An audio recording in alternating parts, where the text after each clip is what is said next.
Thomas Cornet, vous êtes géologue, puis, enfin, géologue de formation, puis planétologue.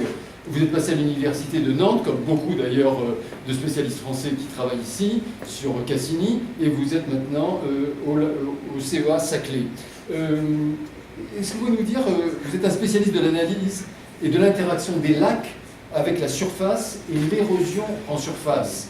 Alors, comment ça peut fonctionner une érosion chimique à la surface de Titan avec les températures qu'on connaît, c'est-à-dire moins 180 degrés? Alors oui, donc la première chose à dire, c'est que très vite, après les premières observations des lacs, vers 2005-2006, on s'est aperçu que leur morphologie était très spéciale. On ne voyait pas de circulation de fluide qui connectait ces lacs avec des rivières. Et on s'est très vite aperçu que finalement tous les liquides pouvaient provenir de l'intérieur du sous-sol.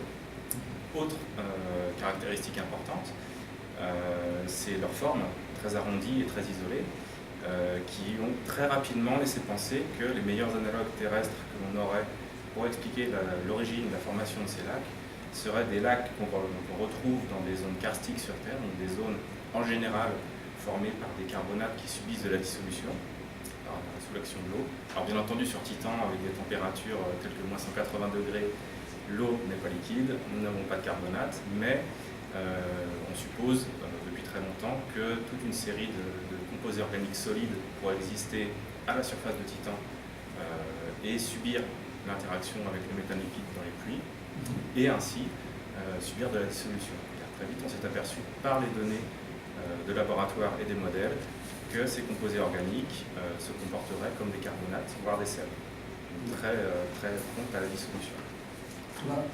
Merci beaucoup. Sauf si vous avez un autre point à souligner. Bien, oui. Donc l'érosion chimique est a priori active sur Titan. Oui. Ce n'est pas le seul type d'érosion. Il y a notamment de l'érosion mécanique, comme le montre l'existence de rivières. On va en parler avec Chloé. Donc on va parler exactement. Merci beaucoup d'introduire. Alors Chloé Dedon, vous voyez, on suit la filière des jeunes chercheurs et des étudiants. Et là maintenant, Chloé Dedon va commencer sa thèse à l'Institut physique du Globe de Paris et est déjà ingénieur en télédétection d'enjeux spatial. Vous connaissez. Vous allez devenir une spécialiste de l'analyse de l'interaction des rivières avec la surface et l'érosion en surface de Titan. Et vous étudiez en particulier, comme vous disiez, l'érosion mécanique.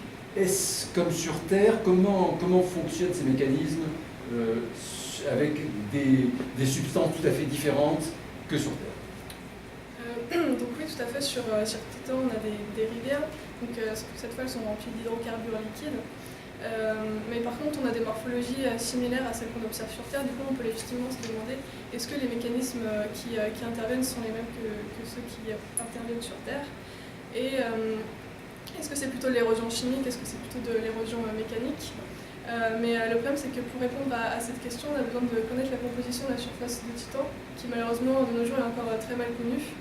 Donc il va falloir continuer à travailler sur les données Cassini pour déterminer cette composition de surface. Et en plus, on va heureusement avoir des données du JWST qui sera lancé en 2018. Le James Webb, oui. Et donc, ce sera le successeur de Webb.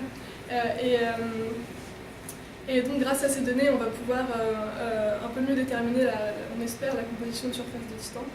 Donc voilà, il y a quand même un avenir après Cassini, avec notamment les observations du JWST, les observations au sol. Et donc c'est ça, et donc il y a des matériaux qu'on ne connaît pas. Non, c'est ça, la la difficulté. composition de surface, c'est encore très mal connue.